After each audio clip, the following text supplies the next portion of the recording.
Hey guys, it's Derek with another episode of Talk with the Badge. From left to right on the screen, Chris Lowe, Kayla Willett, and John Walton from the Youth Services Unit at the Sacramento County Sheriff's Office. How are you guys doing? Good. Yes. Good. How you doing? I'm doing well. Thanks for joining us. So first of all, what is the Youth Services Unit? The Youth Services Unit is a unit in which we try to bridge basically the gap between law enforcement and the youth in our community. That's right. So what do you mean? What do you mean specifically? You guys basically you reach out to youth in the community and try to, is it like an outreach program?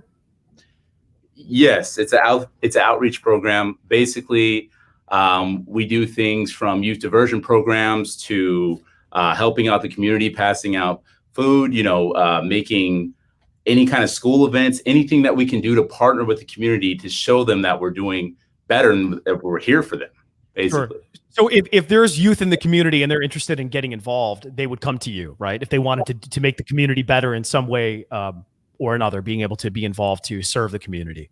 Right? Absolutely. How many people are in the unit? I imagine it's not just you three. There's 9 total in the unit with the help of a couple of volunteers as well. 9 people. 9 people. How long ago was it developed? I mean, is this something fairly new, the Youth Services Unit? No, it's been around for years. I believe it started in 2011. So it's been ongoing for our department for a long time to offer free programs for children, mostly in at-risk areas. Go ahead. And we do John. add that we do have a veteran sergeant. He was in the unit when they started the unit, so he would definitely kill us if we didn't mention that. So he's our sergeant now. He came back. He went through the steps that he needed to as a deputy, and he came back as a sergeant. He's been doing a great job with leading the Youth Services Unit. So each one of you, obviously, you're all trained police officers, right? Is that how that works? Yes. Each one of you, you go through that the academy, the whole works, right? Yes, all went through the academy. We all went through the jail, and we all went to patrol, and then we were able to clarify that when you say you all went through the jail, you weren't actually in the jail. No, we worked at the jail Yeah. and then had to go through patrol training to be able to come to this position. What does it take to get into the unit? I mean, how does a person who's watching this, if they aspire to, be wonderful contributors to the Sacramento community, how do they get involved? How do they get into it like you guys did? I'll take that one. No. Okay. So first off, you got to enjoy. You have to enjoy working with kids. You have to. I mean, all of us had a passion for it, to want to either mentor or want to try to make a difference in the community. So that's number one. Number two, volunteering to actually see what we do is huge, because you'll see how we touch communities, how we are able to better, just schools and different things that we bring. Yeah, you have to volunteer just because that way you know what kind of programs we offer and if it's something you think you could contribute to. And then you get interviewed by a panel, usually 2 sergeants and a lieutenant. And that's how we get the position that we're at. That was my next question. I think you answered a lot of it. What does it take to get into the unit? What else, besides going through the motions of following a particular order of steps to get in? What kind of person are you looking for? What's like the essence of the person's spirit that you really know, like that person belongs in the YSU? I think you have to be outgoing for sure, absolutely. and friendly, active, Yeah. active in the community, and bring something that nobody else brings, because Right. each person offers a new program to the unit that maybe somebody else hasn't done before. Exactly. And with that, just to piggyback on that, we each bring a unique individual aspect that we like. For instance, I do youth mentoring. I'm huge with that. Kayla does Girls Circle and different things like that. Low over here, he's doing a band program. So there's many different programs. Did you say band as in like music? Mhm. Yes. So you guys have like a band camp at the Sac Sheriff's Office? We're trying to start it once COVID's over. We haven't started it yet. Do you, hey Chris, do you play a particular instrument? Yeah, I play a few instruments. Which ones? So I started off playing the saxophone. I've been playing the sax for about 23 years now. And throughout the years, being in high school, middle school and stuff, I've learned how to play the trumpet, the trombone. So you're in wind then. Okay. Yeah. So I'm trying to start a community marching band. Show style though, not core style, is a big difference. By the way, I was in marching band junior high and high school, and I was the smallest kid in the bass line, and I could barely hold that drum. I remember it was so hilarious.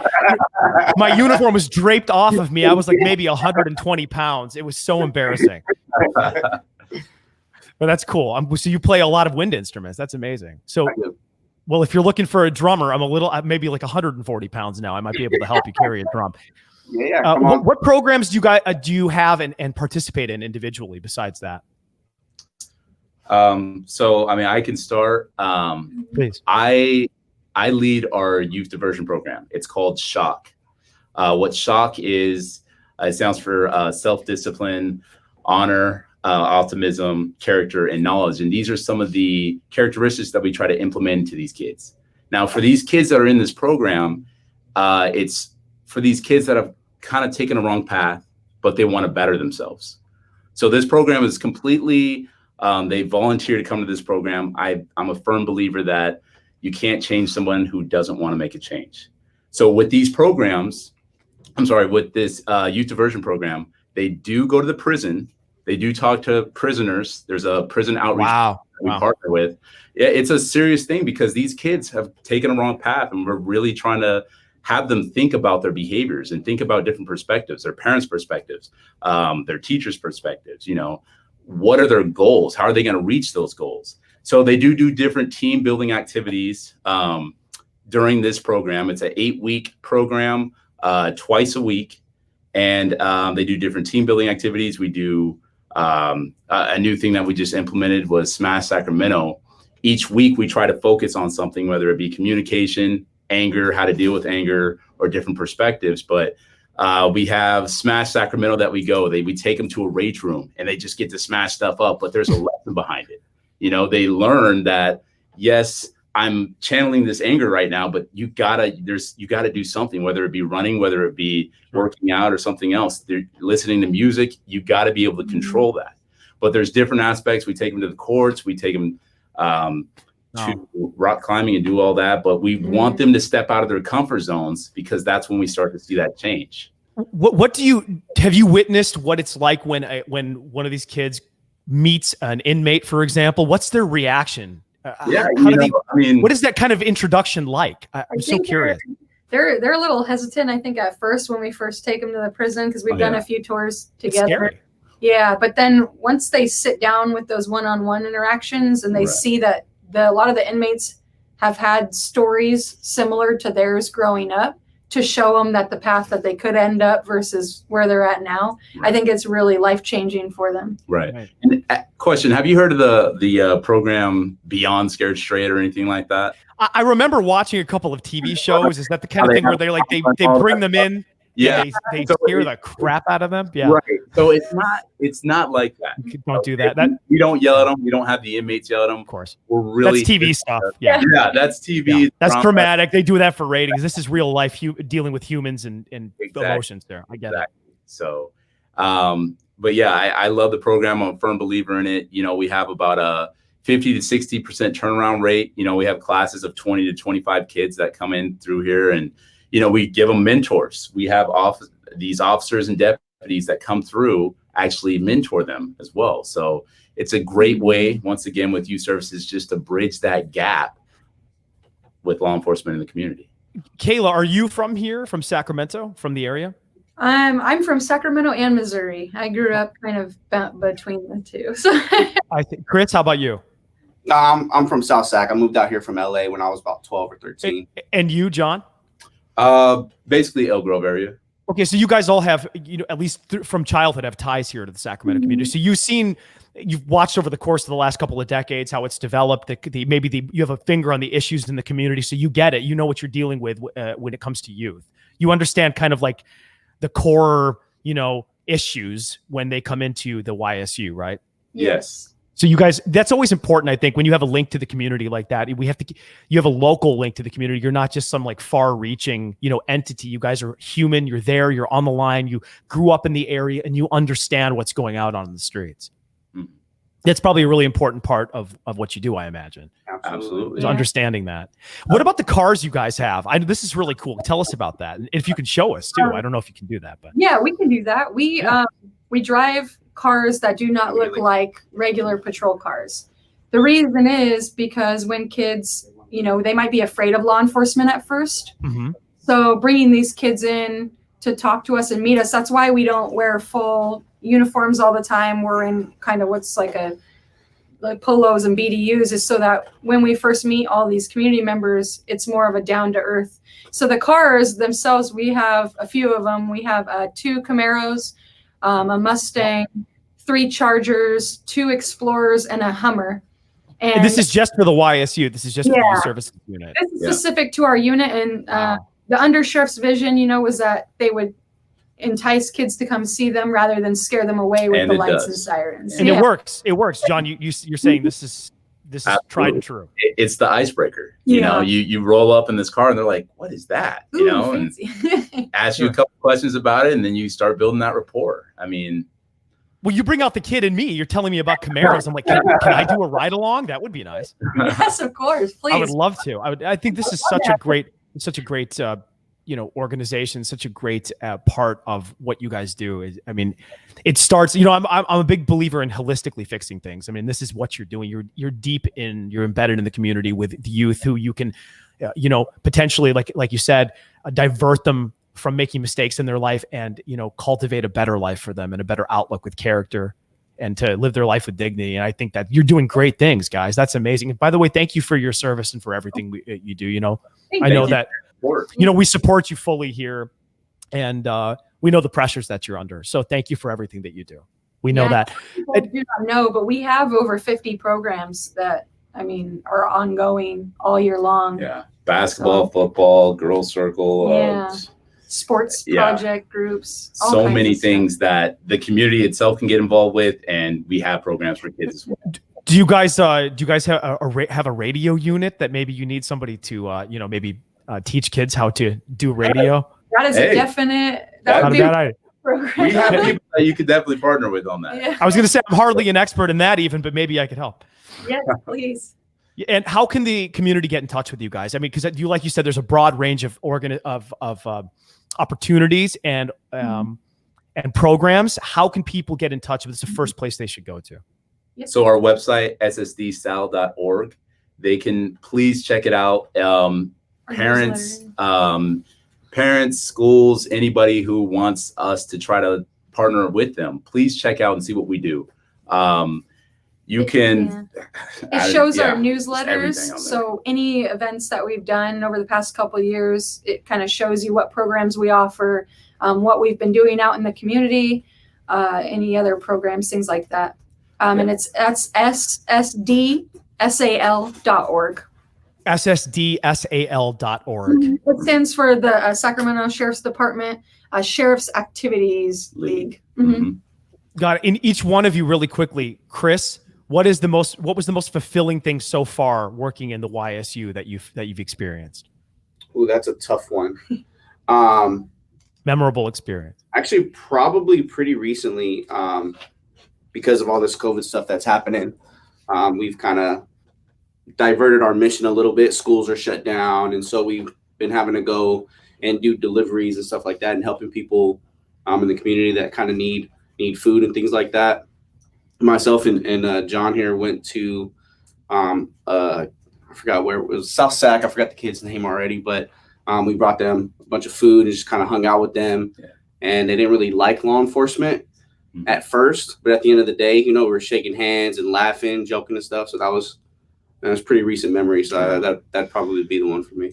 Kayla? Or sorry, John, go ahead. Whoever first. No, that was one. The kid that he mentioned was one of the kids that went through our youth diversion program, and I see. He went to the prison, and he's been doing better. But we try to follow up with them just to make sure that they're good. But not no, you're. I think being at the Boys and Girls Club for me in South Sac is probably my favorite memory and what I do and what I'm involved in. Because when it's open, I'm there about 3 days a week. And building those relationships with those kids who also, like Chris said, didn't like law enforcement at first, and doing those programs with them and watching them grow because they're there from the time they're little until the time they're graduating sometimes. So just building those relationships with them and their families is huge for me. For John? me, I mean, I love my shock program, but I think we do a youth leadership academy, and we would partner with schools, and we targeted 8th graders specifically because that's when they're trying to figure out who they're trying to become, and then they go to high school and they figure that out. But we would teach classes there. We teach them about bullying, cyberbullying, internet safety, drugs, alcohol. We'd have detectives come in and speak with them, and just the way that I was able to communicate and build those relationships with those kids, it's going to last forever. So that's awesome. I take it are we going to be able to see the cars, or can we not? Take you. Can we? Yes. Really quickly, we're so interested. If you guys have a moment, Here we go. We're gonna show you the ones. We're gonna go. I love this. I feel like I'm literally floating out with you. So this is our. Hey guys. Hey everybody. Hi. The rest of our unit. Hey guys. Thank you for your service. Thank you guys. So yeah, we are kind of divided up in our little sections, but we're all like a big family. We have Nerf gun wars all the time. It's great. I'm telling you, I'm just kidding. So yeah, we're gonna head out. We have a Camaro and the Mustang to show you. Really cool. So tell me about the specifications of these cars. These Camaro, like, is it like a V8? Is it like, how many horsepower is it? Do you guys are they modded, or are they just the Chargers are V8s? The Chargers are the fastest. Okay. But the Camaro and the Mustang are the prettiest. All right, guys. So which car is this? Which car is this? Is the Camaro? It's a Camaro. Okay. Can you hear me, Derek? Yeah, I can hear you. I can hear you on the loudspeaker. Yeah. So this is the Camaro. It's a V6. And okay. On the inside, you'll see there's no cages or anything like that because we don't transport any prisoners in the backseat. Sure. It does have a full system just like patrol cars have. So it does have lights, sirens, code 3, our dispatch radio, and then our PA system and radio to dispatch. But it obviously looks a lot nicer. That's right. That's right. By the way, I have actually been in the back seat of a police car. Right. Thankfully, it wasn't because of a crime that I committed. Thankfully, but I will tell you, those seats are very uncomfortable, and I get the feeling they're uncomfortable for a reason. Yes. And they're also plastic, just in case of Yeah. So bodily these fluids. are not uncomfortable at all. They're very soft. Right. Yeah. The back seat is small, but it's mostly because kids like to climb back through there. Sure. And then I'll take you over to the Mustang too. So that was the Camaro. We're headed to the Mustang. Yep. Yeah, the Mustang's the newest one that we got last August. Mm-hmm. Look at that beauty, man. It has the most lights a patrol car has ever had in existence on a car. I feel like I'm at a rave. What is this? We'll show you. Like, it even has the Ferrari lights in the back. Ooh, let's take a look at those. By the way, who washes the cars? Do you guys just take it a quick quack, or do you do it by hand? Nope, I do mine by hand because I like beautiful, beautiful, looking sharp. Right on. That's gorgeous. Look at that. So it says YSU on the cars, and in mine's a little different than theirs, and I'll show you something cool about mine. I have to sit in here to show you. Sure. There's an app on my phone, and it is called Morimoto. Morimoto. And it's actually through the trunk of the car is how it's hooked up. Okay. But what's neat is that it says Youth Services Unit YSU on the top of my car, and I don't know if you guys can see. I'll move my big head. Okay. But I can actually, in this app in my phone, pick colors for the different letters. Oh, you can light it up and change the colors of the letters. Yeah. Oh. So it's kind of neat. You'll see. I see. I'll get it. So I'll pick different colors here in a minute, and it should, once it turns on, it will go. Just takes a second. And you can actually change each one. See, individually, it'll change all the colors. So red. That is so cool. Blue. We can do green. And so I let the kids usually pick their favorite colors and put them on the roof. Very neat. Very, very neat. And that's controlled by an app on your phone. Wow. Yeah. And the one weird thing is that my radio is actually at the top of the car versus the middle. Mm-hmm. And that's just because they didn't want it to look so much like a patrol car. I understand. Driving around, but the radio system, like the PA announcement, is all still on the side bottom. Awesome. Thank you so much for showing us that. That's so nice. These are beautiful cars, and it's so funny that you wash them yourself. You know what? I would love to come as a video feature, and I would love to come and wash the cars. Oh, please do. That'd be fun. Yeah, we actually have a car washing port here at the office that we like to do. And like I said, I just like to take really good care of this car, and I know they do too. Chris actually drives a Charger, so he drives the fastest car. Yeah. Oh, really? Oh, how does that make you guys feel? I'm curious. You know, No, we I'm got the fine, cooler yeah. cars, so it's all We got right. the prettier I don't know if it would be cooler. Chris seems pretty confident about his fast car. He's like, yeah, whatever. I Right. got the fastest car. So, but yeah, they're a lot of fun, and this unit is, it's really nice to be in because we build programs around our personalities that'll help the kids in the future. So, Guys, thank you so much for your time. Chris Lowe, Kayla Willett, John Walton from the Youth Services Unit at the Sacramento County Sheriff's Office. We appreciate your time. Thank you so much. Eric. And thanks for joining us for another edition of Talk with the Badge. Take care, guys. Bye, Derek.